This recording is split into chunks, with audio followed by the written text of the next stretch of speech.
Tinogashira muchirongwa chenyu chamasecret namaconfessions zita ndoitwa iye Glory, and welcome back to this episode. Aiwa tadzoka zvakare nenyaya dzenyu. Sunday ndakaposta nyaya yasisi vaitiwo vainhanzva ruoko rwechirema vachinzi kwai vari kuona mamillions vanga vapromisiwa kunzi mari yeroad accident fund iri kubuda. Ndakavhunika ruoko rwangu kubasa kauti inonzi chiyameno mafund achona kuri kuuya 7 million zvinovaita kuchikisa vaikisa ruoko rwuya vachita kurukisa vachita kurinhanzvira vachiita kuunhanzva during the people. Aiwa kana musina kuiona video iyi ndichaisa link yacho apa nditi muende mumbonoseka chokwadi. Ndakadzwa kuti kwa we associate your face nezvidhoma ndikati nai Jesu. Ndosaka ndakambokudza kuti regai ndichinje zita rechannel. Anyway, regai tipinde munyaya yedu yekutanga muzuva ranhasi. Aunty Glory Makadini, ndoda kutaurawo nyaya yangu. Nyaya dzenyu ndane time ndichidziteerera kuma secret and confessions. Sometimes ndotodonedza misodzi ndichiti nhai Mwari, zvatinofunga kuti tisu toga tine maronda. Ini ndoda kubatsirwa, handizivi kuti ndoita sei. Nyangu yakamira yakadai, ndiri musikana ane 27.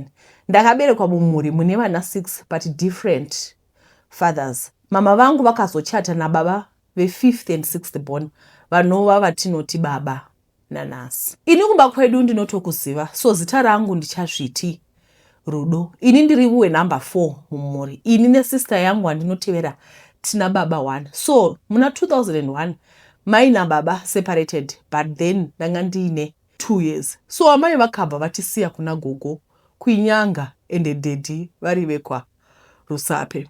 Family ya dedi vangu vakabva vauya vakati baba vevana vati vari kumbokumbirawo vana. Takaenda holiday ya August kumba kwa dedi vangu.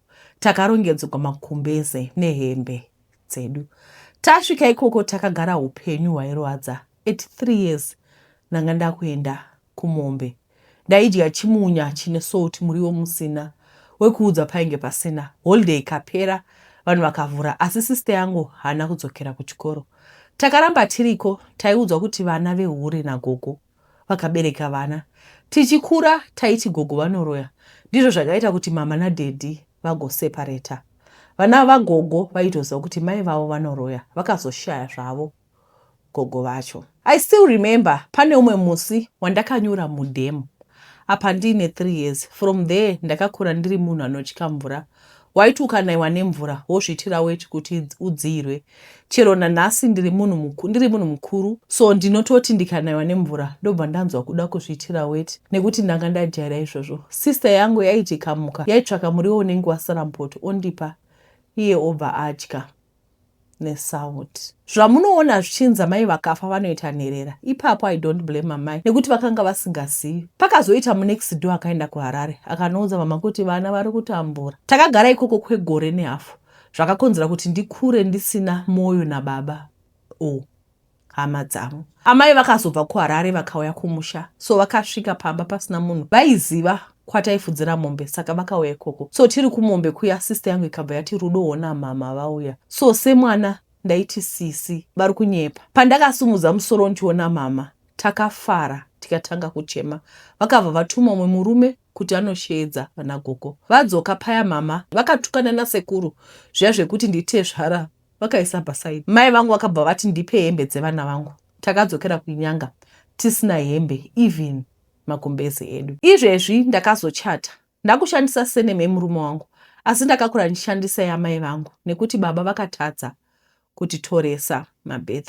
I remember birth rangu ndakaritora ndava kuchikoro, handizivi why tisina kushandisa seneme yababa. Dedi vangu havana chinhu chavakaita muupenyu hwangu, chero kutenga underwear zvayo. Ndaiva munhu aigona, but ndakazopfuura form 4. Ndanga ndisina kana one subject. Dedi vangu ndakabva ndasangana navo ndichifamba nemuzukuru, regai ndimuti Tatenda. So baba vangu vakanga vari munhu anoita zvemagirlfriends. Vakabva vati Tatenda, musikana wangu achifamba naye ndikumuda. Zvakandirwadza kuti baba vangu havazivi zvandiri. Apa neniwo ndanga ndisina memory yavo. Tatenda yakabva atanga kuseka. Akabva asvika kumba akaudza mama vangu, then tikabva taenda navo vakanondiintrodusa kuna baba vangu. Ndakarwadziwa tete. Ndakabva ndakumbira mari yefees kuna baba vangu nekuti ndakadzidziswa nastepfather pesapa. Semunhu ane shungu yechikoro, chero izvozvi ndikawana munhu anondipa mari yekuenda kuchikoro ndinoda. Baba vakabva vati handina mari. Ndaigara ndichiti kune vanhu vekwababa ndikaroorwa hapana anodya mari yangu. Ende baba vangu akatumira shoko kuti ndakuroorwa havana kuuya. Chero pamuchato wangu hapana kana one akauya. Ndiri kutadza kuvaregerera baba vangu. Handizivi pamwe ndini ndiri selfish. Vedare ngavambondibatsirawo. Izvezvi vanofona vachikumbira mari. Asi kukura kwangu havana kana mari yavaindipa even yeupkeep. Kubva grade 6 ndaibhadharwa mari nadhona nekuti pakafamba shoko rekuti baba vangu varohwa negirlfriend vakafa. Then ndava form 4 ndakabva ndazogara namom. Stepfather ndivo vaibhadhara. Ndogara ndichiudza murume wangu kuti pamari yakasara yeroora anofanira kundipa ndinyore form 4 yangu pane kuipa baba vangu. Ndicho something mulife mangu, not zvekuti ndiite house girl kuSouth Africa. Pandakanyora 2016 vazhinji vakafoira zvekuti vakazodzokorodza kunyora following year vakapasa, zvekuti neniwo dai ndakawana mukana ndaitopasawo. Vedare ndokumbirawo kuti mungandibatsirawo nekuti ndiite save noupenyu hwangu. Kana masenda mondi notification kuti ndigotarisa mucomment section kuti vanhu vanoti kudii. Nekuti ndichikura pane machallenges andakasangana nawo zvekuti I blame baba vangu kuti dai varipo ndisina kusangana nazvo.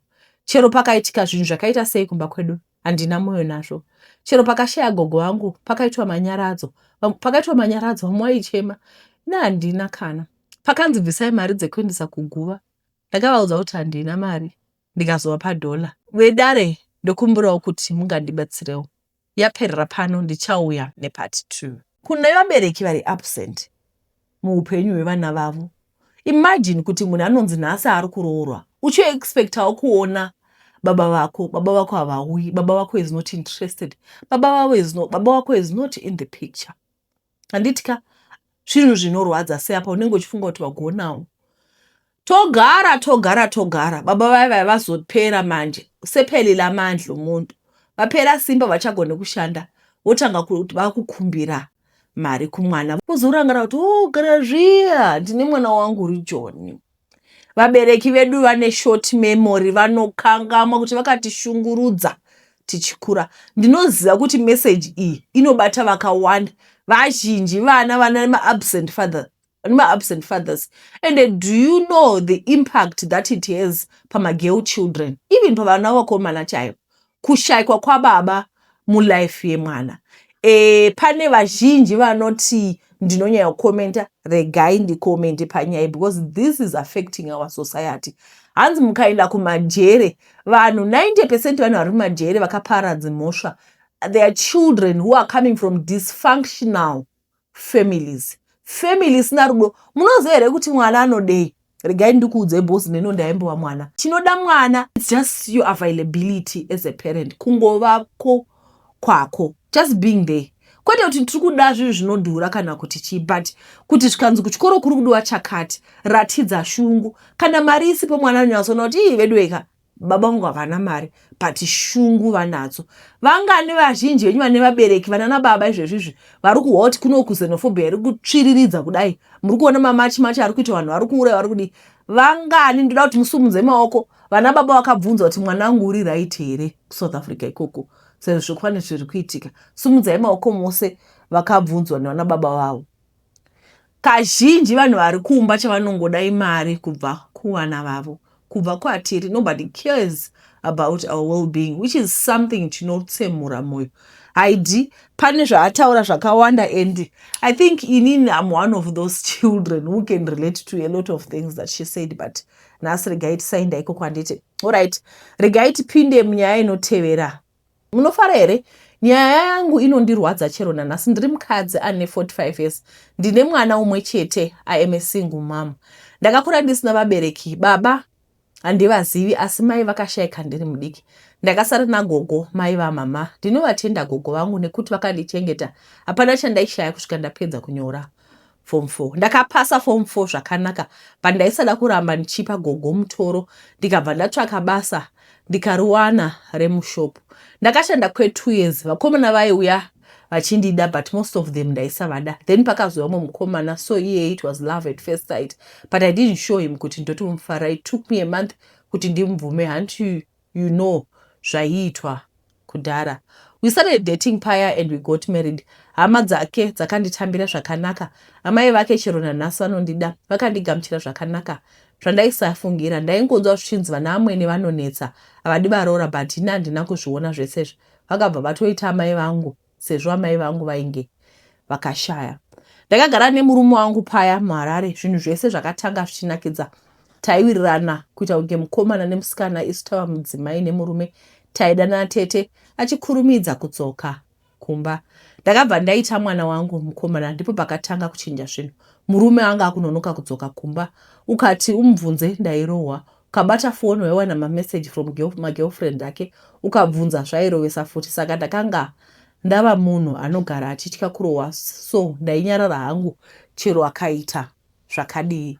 Murume wangu akatanga kushusha. Aibata foni yangu achitsvaka nhamba dzemurume wanenge asingazivi, chero iri hama aingotsvaka nyaya pasina nyaya. Pamwe ndairohwa kuti ndamhoresa baba vepanext ndisekerera, zvotonzi tinodanana, apa panenge pasina zviripo. Pane imwe incident yakandirwadza. Munhu akadzoka kubasa akadhakwa zvisingaiti, akawana ndakarara, then akatanga kupopota, akabva tanga kuti vakadzi hamuna kuvimbika. Akabva andivhura makumbo neforce, zvikadoda kuona kuti hauna munhu wawarara naye here. Apa aipinza zvigumo zvake kunhengo yangu tete, zvinhu zvinorwadza. I cried not because of pain yezvaita, but nekuti munhu akandiwana ndiri virgin, asi aakundifungira nekuti andiroora, uyezve kuti ndoita zvinhu zvakadaro. The problem is kana munhu achiita zvakaipa anofunga kuti munhu wese ndozvaanoita. I was hurt hangu. Zvekushungurudza zvakaramba zvichienderera mberi kusvika pakuti ndakabata pambiri, iye aizviziva. Mumwe musi akauya akaita kudhakwa, akandirova tete nekuti ndanonoka kuvhura dho. Ndakarohwa kusvika ndabva pambiri, nanhasi mavanga acho ndinawo. I then decided kuti this was enough. Zvanga zvakaipira. Munhu wacho anga asingakumbiri regerero. Kana akakurova, but you'd act as if everything is normal. He turned into an animal, sure. Munhu aiva sweet and loving, akanga ava monster. Ndakabva ndati ndichipora, I packed my things nezvemwana wangu ndikadzokera kumba kwedu. I told gogo wangu zvese zvaiitika marriage. She cried vachiti dai wakadzoka kumba. Funny thing is haana kutevera murume wangu. He knew I was not going back, so ndokupera kwakaita marriage yangu. I've heard ane mumwe mukadzi vagere zvakanaka. I guess munhu akanga asingadiri, that's why he did zvaakaita izvozvo zvekundirova. Mwana wake haachengeti, ndini ndinoita zvese zvemwana, at least ndoenda kubasa. I decided kuti handichadi zvekuroorwa, nekuti zvandakasangana nazvo handidi kuzvidzokorora. I suffered tete nekuda kwemurume sure. So zviri nani ndigare ndega pane kugara ndiri punching For now zvevarume ndavabo, ndakutya. What if I get in the same situation again? I don't think I will survive. What I noticed is ukaona murume achikurova haakudi, because if you love someone, you protect, you provide and care for that person, not the other way around. Ini I wouldn't advise someone to stay kana achirohwa marriage, rather ndotomudza kuti tiza neupenyu hwako, because vamwe vakaurayiwa pamarriage. Aya ndo nyaya yangu yandinayo. So I was talking to my mother. Yangu akadivorca muna somewhere in 1997 there about. Now the year is 2026. Next year is going to be 2027. How many years later? 30 years later, but she never remarried. Pambeda pavo pane pillow one. There's one pillow. Chero mukatenga 2 mapillow, vanoda 1. Unoona kuti vakadzi vazhinji, they have been traumatized zvekuti vanotya kuisa 2 mapillow pambeda. And this CV, it's an untold story of pillows, but what she wants is 1 pillow. You know? It's very sad kuti vakadzi, they go through all this. Uyezve kwaunenge uchibva unenge uchingonzi qinisela. So over the weekend, I think we're talking about abuse kuchurch. And zvinhu zvinorwadza kuti women are abused and they suffer silently and they protect their men because havadi kuti provider. Handiti asungwe. Munhu anoprovider angasungwi, so they protect. But ndogara ndichibvunza kuti ko chinhu chaunoda unogochiroverei? Kana uri murume woti mukadzi wangu ndomuda so chimurova. Ipapo ndo munoziva here varume, regai ndimbokuudzai, varume nevakadzi vanorovana mudzimba umu. Ukatanga kurova mukadzi wekutanga, kechipiri, kechitatu, uchiti kwa inini ndiri, you are showing how masculine you are, haujairigwi nemukadzi and all. Ndoda kuudzai chinhu one. Mukadzi will stop respecting you. She will stop respecting you. Anokutya. You are instilling fear. but not respect. Chinoita kuti ndi respect munhu chi is the way they treat you. Handiti that's why madzimai makatera muno muchirespect varume. Chinoita kuti vakadzi vasakurespectai. And remember iyi respect ndogona kutadza kurespect aka asi ndisingazviratidzi. Asi mukati mangu chaimo moyo wangu wakasviba kare. Because unenge waratidza kuti uri monster. Varume vazhinji vanofunga kuti kuita murume kuita violent. Ngiyakwazi futhi ukuthi esindebeleni umfazi ngumntwana vele into eyi-1 bashaya bonke.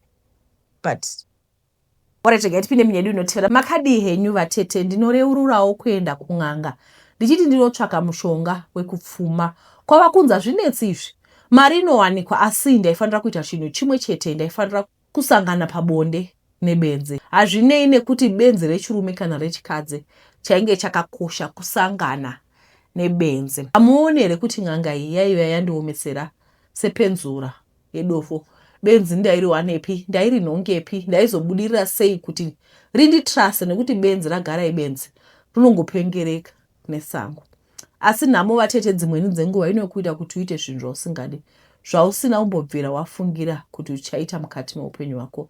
Vatete zvaive zvakangooma asi kutambura kwainge kwakaomesesa zvakare.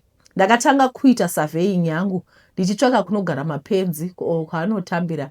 Pane rimwe ranainge ndaspota asi dambudziko raigara paigara vanhu, so ndaizoribvisa sei pasina wandiona.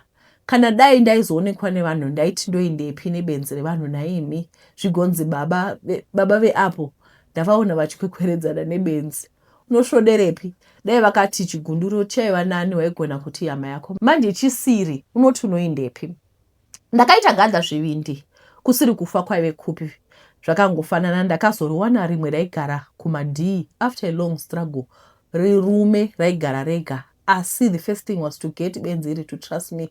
So ndakatanga kuenda nemagunanze chaitova chando seizvozvi nemachira. Ndaiti kana benzi randiona raisekerera. Dai raiziva kuti kwaisava kurida asi ndaiva nema evil intentions nekuda kwekubata mushonga. Vatete dai rakatiza asi aigotiza richiendepi handi kutogara kumadhii ndotiza nhamo dzekumba pamwe nekutopenga. Ndakazokoka zvivindi ndikapinda ndikaribata chibharo. For the first time in my life ndakarara nemunhurume ini ndiri murume. Handidadi nezvandakaita. In fact kutonyora kwandiri kuita ndiri kutonzwa kusvoda zvakanyanya. Ndakadzokera kung'anga iya vatete ikandiudza kuti zvangu zvava kuzoita. Vatete zvokwadiwo ndakatanga kuwana maopportunities mamwe aimbondinzvenga kana kuti aimbondiwanda zvainge zvaringana.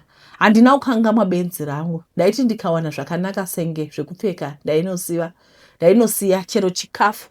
Asi umwe musi ndakaendesa chikafu benzi riya rikanditarisa zvekundisiva. Maziso aro ainge ane mashoko akawanda. Yakatoita staring contest chaiyo. Ndakangoti benzi kuti richaziva zvakaitika handifungi ini. Vatete musiwo handina kumbodzinhuhwa. Something unsettled me. Matarisiro andainge ndaitwa nebenzi riya ainge asina kunaka. Ndaizodzokera mangwana ndonoritarisisa zvakare. Mangwana ndakadzokera vatete ndikaona benzi riya rakafa. Handizivi hangu kuti benzi rakafa nei, kuda chaiva chando. Ndainoripota kupi asi ndongoti ndakazviona sei ndichiitei zvakare kumadhii. Ndakanyarara asi benzi rakazoitwa discover nevashandi vekanzo pavainge vainda kunorasa marara. Munoziva it's been 2 years benzi rirashaika. Asi everyday rinouya richida kuti tisangane pabonde.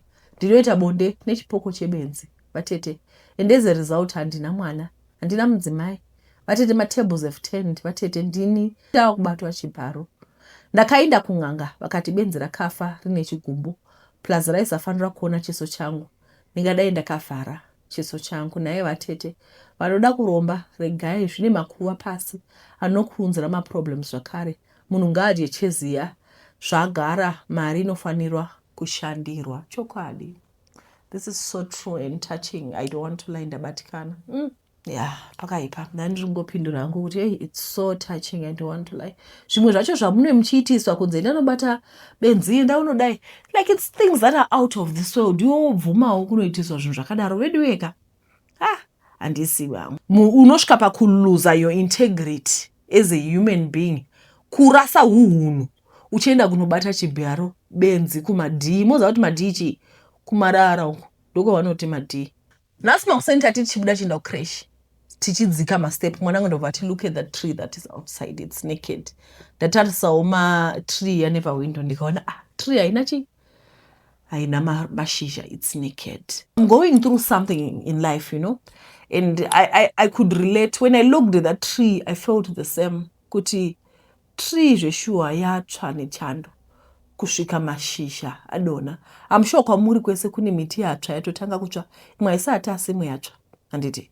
Saka ndiri kuuya pakuti mulife we go through seasons handiti, we go through seasons. Saka for now kubva izvezvi kusvika kuna na August kusvika tanoti September spring yotanga handiti, ona kuti spring has sprung, tumaruva tuya tumashizha tuya tudukuduku twegreen twakutanga kubuda. This is the cycle of life. Vanhu vaMwari, vanhu vaMwari, nhasi imbodzidzai zvenyu zvekuda kuti monda undiasosiyeta nezvinhu zvisina basa rose, imbondiasosiyeta neshoko raMwari. After we read this story, ndarealize kuti we go through a season. Season yekutoti mashizha ose achatsva. Handitika kana atsva mashizha ose achadona muti. Iwe ndiwe muti. Mashizha aya agodona ugosara uri naked sezvataura mwana wangu. Handiti. Zvinenge zvichirwadza. Hatisi kuti zvinenge zviri easy. It's going to be very difficult. But tiri muna June, July, August, September. 3 months later, spring will sprung. Tumashizha tuya totanga kubuda. It will be beautiful. Tumashizha turi tuma baby tichibuda. I was actually telling myself kuti by the time spring will sprung, I'll get back my life also. My life is gonna get back on track. We are all suffering, guys. We are all going through zvinorema. Handiti. But vamwe vedu hatidi, we don't want to endure. We don't want to go through that process. Summer comes, summer goes. Winter comes, winter goes. Ndiwo macycle eupenyu. Unotoita winter, wotoita spring, yotoita summer zuva rozobuda muupenyu wako. It's part of life. What you can do is go through it. Pane kuda kuita mashortcut kuti ndazonyayotambura inini akana bodo regai ndichinoromba. Vedweka Mwari haazvidi zvinhu izvi. Zvinorwadzisa vamwe vanhu. Guys, tisati tapinda munyaya inotevera because ndikutoona kuti ndingatozoguma ndakangamwa.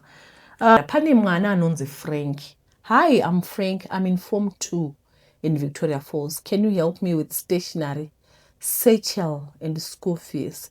My mother is a housekeeper, Kuchino Timber. His salary cannot sustain our needs. My father is in prison at Kami Maximum Prison. He's serving a 6-year sentence. So I was wondering if you'd talk to the people of Zimbabwe for me, if they could help me with my school fees, satchel, bag, school shoes, and stationery. My mom earns $100. Tobhadhara rent $60 nechikafu. Chikoro kunodiwa 70. Kodiwa 70 as half. Saka mari haikwani.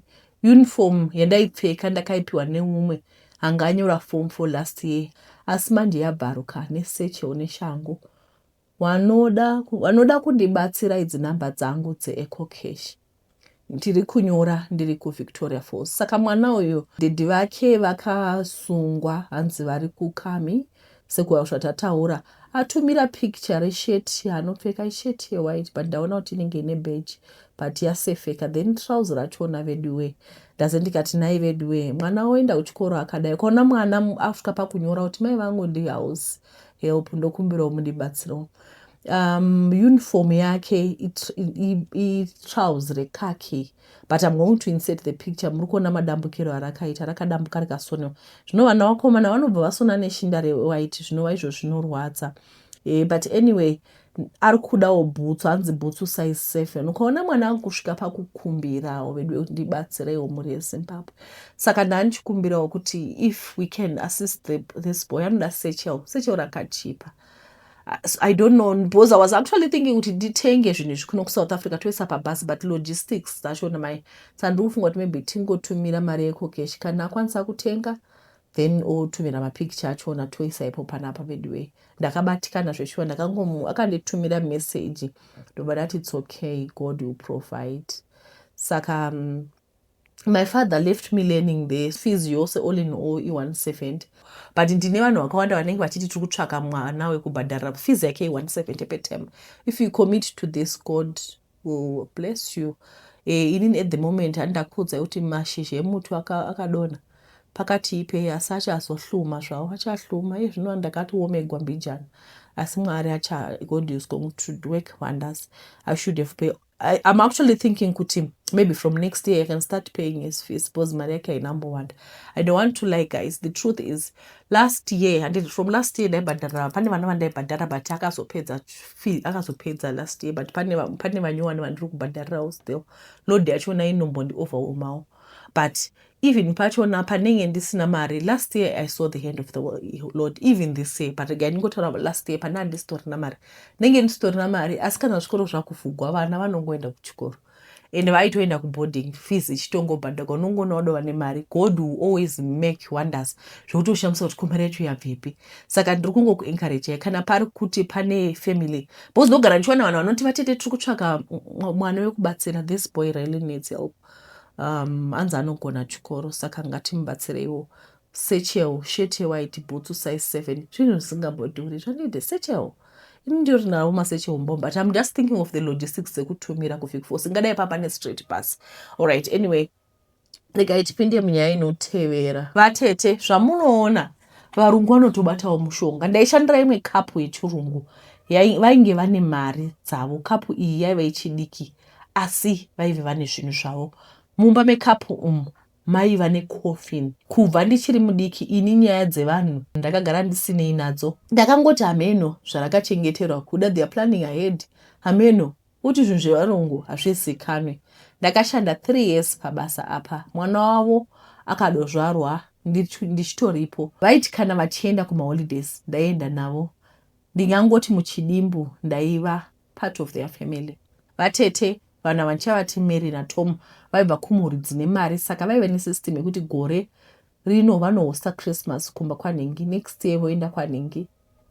Saka yakasvikawo chance yavo yekuti vahoste mabig celebration akaita seChristmas, christening. Vanhu vanotokwira ndege kuya kuzoungana. So Madam Mary vakandiudza kuti gore iroro vaizohosta. Dzimwe hama dzavo dzakabhukirwa maguest house aiva pedyo, vaiswera pamba vozonorara kumaguest lodge. Madam Mary vakanditi nditsvake umwe mubatsiri aiuya kutanga November ozopedza December. December vatete zvichira kuti mubatsiri uyu aizoita 2 months ari pabasa. Ndakafonera Tariro ndikati svika kuno kuSandton kwaita basa pakisimusi, maresi acho akanaka, vaiti vaibhadhara maholiday rates akanakisa. Tariro akatumirwa mari yetransport akasvika pabasa.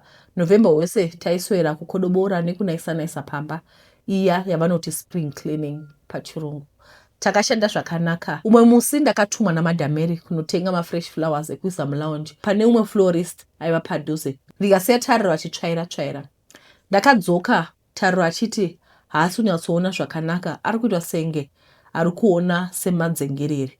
Ndakakumbira Madam Mary kuti vamumhanyise kuchipatara. Tiri pareception, Tariro akandudza kuti ainge avhura coffin riya randaifunga kuti ndere display.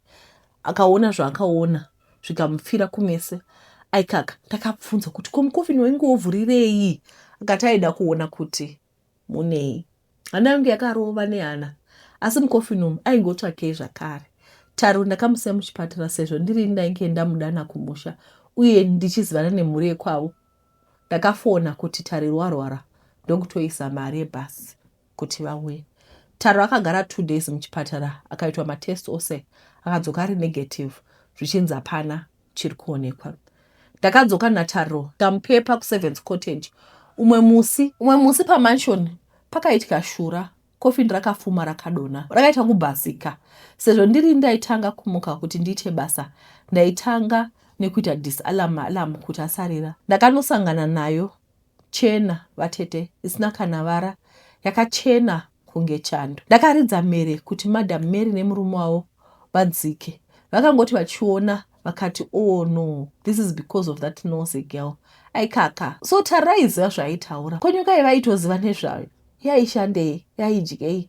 mukofini yaitsvakei, zvaireve kugara mukasiketi. Kasiketi handina kumboriona vachirivhura, saka zvaireva kuti raivhurwa usiku. Tom naMary vakatanga kuita mafoni calls. Pasina nguva ngani pakauya mazimota pambapa vakanditi ndigare ku7 quarters kusvika meeting yavo yapera. Ndinofunga vakaita 3 hours nezvaitaurwa kana zvaiitwa hatizivi. Vatete Tariro haana kuzomborikavha urwere hwake, akapedzera asachaoni. Mai vake vakazomutora anenge achingotaura kuti nyoka iyo inoda kundiruma, ndibatsireiwo. Ndakazohadhira kugara pambapa asi painge pasachagariki. Vari kundiblema kuva nozi kwaTariro. Chero Christmas party haina kuzoitwa. Vakaenda kuDurban, hanzi we have things to take care of. Ndakadzoka kumusha, vabereki vaTariro vanondiblema kuti ndini ndakaita kuti mwana wavo arware. Zviri kunzi zvaakaona pabasa ndizvo zviri kukonzera kuti arware. Ndodiniwo pakadai? Heya, ukaitira munhu chakanaka anodzoka kuita munhu akashata. Ndakatadzei kutsvakira munhu basa. Zvakaoma. Koimo kana mapinda mudzimba dzavanhu, mukana manzi vuya muzoshanda, ukangoona zvinhu zvestrange, I actually think kuti vanhu maSatanism, because Satanism yakazara kuti mumba munogara mune coffin. Regai tipinde munyaya inotevera zvakare. Kana pane dzimwe nyaya dzandenge ndasiya mundireminder nditi, mai vangu vakashayika ndiri grade 5, ndiine 10 years. Hanzvadzi yangu ainge aine 6 years. Hama dzamai vangu vanotibereka hakuna akada kugara nesu, vaingoti vana vadiki. Baba vakamboedza kuvanyengetedza asi vakaramba, vakati vaiva nemhuri dzaida kuriritirwawo. So takazosara tichigara nababa. Takati over 2 years baba vaiti kana vasati vaenda kubasa vaisiya votigadzirira malunchbox vodzoka vobika. Vatete ndaizviona kuti it was too much for him. Ndorangara rimwe zuva ndakatsva gumbo nesadza ndichizama kuti baba vawane ndabika vakasirewo kuzorora. After 2 years ndinoona sekuti baba was exhausted. Vakabva varoora mumukadzi. Ipapo ndainge ndava ne12 years. Takagara hedu makore 2. Kubikirwa taibikirwa, chero chikoro taienda tichitoratidzikawo. Vaiti chikafu hachinyimwi munhu. Handina kuziva kuti stepmother vangu ava vaisaona mwana pandiri, asi vaiona potential husband. Vatete stepmother vangu vakandimanikidza kurara navo. Ndinorangara zvakatanga ndiri form 2, uri musi wechishanu. Vatete ndichibva kuma interhouse sports, stepmother vakandipindira ndichibva kunogeza. Ndaitovawo bedroom mangu. Stepmother vakanditi ndaizovatenda mumakore anotevera vaizondidzidzisa kuva murume. Handina kuvata musi uyu ndichigaya kuti ndoudza baba here kana kuti ndorega. Ko ndikavaudza, stepmother vakairamba, nyaya ikasara iri yangu ndigodini. Ini naKara tikadzingwa pamba tichinzi bhai pano tigoendepi. Musi uyo ndiwo musi wakarasika ujaya wangu. Stepmother vanga vava nesystem yekuti kana baba vasipo chete vaindimanikidza kusangana navo. From a bright student ndakatanga kudona. Ndoda kuti munzwise kuti mazuva aitika nyaya iyi, makore aya, kuchikoro kwedu kwainge kusinganyodzidziswa nezveabuse iyi. Ndaitya kuti ndikataura zvaitika kwandiri ndaizosekwa. Even shamwari vatete ndakakura ndisina. Ndainzwa sekuti munhu wese anoziva secret yangu. Munhu wese anoona zvinoitika pakavanzika, zvinoitika muclosed doors. Vatete 17 ndakateza pamba. Ndakati maresults angu achibuda ndikanomatora, handina kuzodzoka pamba. Ndakazonzwa kuti stepmother vave nemwana. Mwana uyu ndakazonzwa naStepmother vondifonera, kwai mwana wangu. Ndakati aiva mwana wavo. I wanted nothing to do nemwana yeye. Ndaitovawo mwana ainge abatwa chibharo, nhumbu ndokubata. Ndaizomuti sisi here omwana. Makore akafamba. Stepmother vakangoita rimwe mota mwapwa rakavaendesa muguva. Ndainge ndava kuma 20 something koko, asi ndinofila kunge vakakurumidza kufa. Ndaida kuvabvunza kuti kundibata chibharo kwavainge vachiita kwandiri vainge vaonei. Ndakaona kuti chero ndikachada kuudza baba vangu kuti ndainge ndabatwa chibharo nomudzimai wavo, stepmother vangu, kusvika pakuzvara kwemwana, mwana wavaiti goto ravo aiva mwana wangu. Mungoona parufu rwavo paitaura zvekuti aiva munhu akanaka. Tete, mumwoyo mangu mainge mune bundu. Ndinoshaya stepmother vangu vanga vashaye kuna baba kusoya kwandiri chindumurwa chinobata mukaka pamino. Baba vangu vakazoshaya nenguva yavowo. Ndakasara ndikarera mwana wamai vangu adova musikana mukuru. Mwana waStepmother vatete Karel ari kunyora mazama. Ndoudza here Carol chokwadi chekuti handisi mukoma wake sekufunga kwake, asi ndiri baba wake, kana kuti ndongosiyawo zvakadaro. Hama dzamai vangu dzaivepiko? Hapana kana umwe aiuyawo achizocheka kuti tigere sei. Favor yavaiti vari kundiitira vatete hapana zvayakashanda, yakatondidhameja. Right. Zvakaoma. Most cases tichiwana mastepmother anenge achabvisa vana vachivenga vana asi ava vari wese vanozoenda kunosvika pakuvata nemwana. Handizivi hangu kuti baba vaishotesa here kana kuti zvaiitika, asi pakakanganisika. Ndo zvinhu zvandingangotaura, pakakanganisika. Paweekend pane munhu aitaura kuti pane zvaiitika kumba, and our father was so blinded he could not see zvaiitika kwatiri kusvika mwana arohwa nefoko akaita ronda kuseri kwemusana uko. Aita ronda kuye akatsemuka. Baba kana kumbozozviziva zvikanodiscoverwa kuchikoro. Zvadiscoverwa kuchikoro, baba ndo pavakadaniwa kuofisi kwaheadmaster, vakaenda vakanochema vakawiwidza, because in most cases vana vanogara namai, baba vanenge vachingori kubasa. So the person who is responsible for the well-being of the children ndimai, who happens to be a stepmother. Saka uchaona kuti mwana wako achashungurudzwa, mwana acharohwa, mwana achaitwa sei. And kana wadzoka kubasa iwe sababa, they pretend, these women who pretend vagokutengesera nyaya yekuti mwana wako ndiye akaipa. Handitika. And in this case baba vachona vasatombo present, like munhu anenge achingori busy achingoti vana vari right, wotozoona kuti mwana ane zironda rakazeka nobhandichwa kuchikoro. Handitika. Saka ndiri kungoti vana baba vane vakaroora masecond marriages, check on your children. Vana mai vakarohwa, check on your children. Because hanzi murume wako iwe stepfather wevana, he is not going to look at these kids neziso rekuti uyu mwana anenge achitoona mukadzi. That's the reality and the sad reality of life. Handitika. Saka ndiri kungokukhonqoselai kuti vakiti, let's shine our eyes. Relationship yakakosha, your happiness toiona yakakosha, but vanhu vanonyayosafa panyaya idzi vana. Handitika.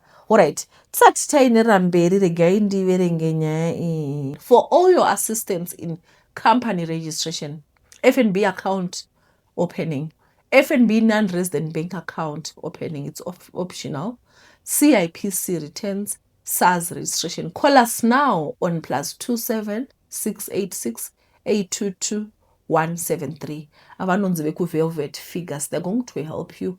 She's a very nice lady. She's going to assist you. Kana kuri kuti une passport usina work permit, vanokuvhurirai business account. Kana uda kuvhurirwa non-resident account, vanokuvhurirai zvakare. This one is for people vari kuZimbabwe. Handitika.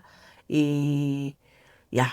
Iyi akaunti inobhenkwa maUSD chete, saka motopinda mukati mubhenka mochengetedza mari dzenyu pane kudzisa pasi pepilo. Pamunozoda kuuya kuSouth Africa munongofona kuti ndiri kuda mari yangu, vanokugadzirai mari yenyu vobva vakupai. Handiti right. Mune mushori neapp, FNB app yenyu muchimaneja mari dzenyu zvakanaka. Interest yachona zvekuti kwa macharges echi kana ukaisa $500 yako mune muchingoti ne500. Hapana zvekuti 20% bvubvu mari yapera. Inotogara ichitogaina interest iri mukati momo. Handiti. Saka musarega kuvafonera +27 686 822 173. Right. Ngandimomwa mvura. Good evening, Tete. I heard a sad story of a young woman who passed away leaving behind a 3-year-old child. She had life insurance in place, but unfortunately, no one in her family knew about it because she had listed a boyfriend as the trustee. Sadly, he passed away before she did. So the insurance is looking for ways to preserve the money for the child because they cannot hand over the money to the surviving relatives without knowing how responsible they will be with taking care of the child and spending the money. It was a reminder of how important it is to have proper coverage to ensure that our loved ones know about these arrangements, especially when children are involved. I don't know how many people here already have or may be interested in life insurance or funeral insurances, but I thought it was worth sharing. As foreigners living far from home, it may be helpful to consider funeral insurance and life insurance. We all pray for long life and good health, but it is always heartbreaking when someone passes away abroad and their family has to rely on donations to cover repatriation and funeral expenses. For anyone who may be interested, I can privately share the contact details of representatives from Enterprise Insurance. Okay, I wish everyone good health and a blessed weekend. Nyaya yakatumirwa pa weekend up. Saka nditi muri kuzvinzwawo zvavari kutaura kuti papa mwana angosara oga 3-year-old zvino mama vanga vanyora boyfriend setrust zvino boyfriend ndo yakatanga kushaya. Guys, madzimai ko makapindwa nei zveyo? Madi kunyora vana venyu semabeneficiary. Zvinhu izvi zvinhu zvatinotaura nezvazvo everyday but zvozoita sekuti ndinonyanya kutaurisa. But anyway, ndoda kuti zvakare kune vari kuSouth Africa nditi vari kuSouth Africa vanoda policy inokupai cash in case of someone ashayika pane inonzi EcoSure. Handitika, if you are interested in EcoSure, vane mapackage anobva pa 20,000 rand kusvika ku 97,000, nearly 100,000 yaunopiwa kana munhu ashaya. Handitika, saka it's either unogona kuti ndoda service kana kuti ndoda mari. Handiti munogona kuedha vana mama vari kumusha, munogona kuedha vari kuno kuSouth Africa zvichingoenda zvakadaro. Handitika munogona kuedha extended family, vana mama vari kumusha, vanhu vose. Guys, because I don't want to lie, vanhu vari kudiaspora munozviziva kuti ndimi vatakatarisa isu kumusha techitonzi musikana uriko Joni koko, even kune xenophobia kotogoendepi zvedu asi tiripo konzi ariko ikoko Joni ndiye watakatarisa. Indogara ndichitaura kuti pane dzimwe hama dzatisingazivi they are our responsibility. Kozotiwo vari kuUK nhasi ndadzoka zvakare ndiko remindei kuti diaspora insurance is there to assist. Varipo vanhu vakawanda vanonditumira message vachikumbira kuti tete tokumbirawo mutitiro GoFundMe tashayikirwa. This insurance policy, it's there to protect you, to protect your peace iwewe. Zvichiitirani kubhadhara £6 pamwedzi kana kuti £20 pamwedzi pane kuti uzobhadhara kuzonzi kwai mama kwashayikwa kumusha ende iwe ndiwe musikana mukuru chitumirai $3,000. Handiti ative vanhu vakarongeka. It's okay to be organized. So during the weekend papana mama vangu vari pana pavanga vari chikuru vangu vachita podcast. So I noticed one thing about women in their 50s. They are very, very organized. Vanofamba nechibhuku chavo vachinyora pasi. Ngative vanhu vakarongeka. Kwete kuti upenyu hungoti tibvumidze kuti upenyu kuti vringidze ende kazhinji kachona paunoshayikirwa usina kana pekubata. Ndichasiya link rekudiaspora insurance. Handiti moklika ipapo mopiwa quotation. Then kuvanhu vatema zvinhu zvisina kujairika, hatina kurongeka, ngatitorei life insurance, ngatitorei policy ose. Handitika alright guys, tinokutendai nekona chirongwa kwamaita. Mwari akuitire zvakanaka. Tichadzoka zvakare muzuva ramangwana nenyaya dzenyu. Ndatenda. Bye bye.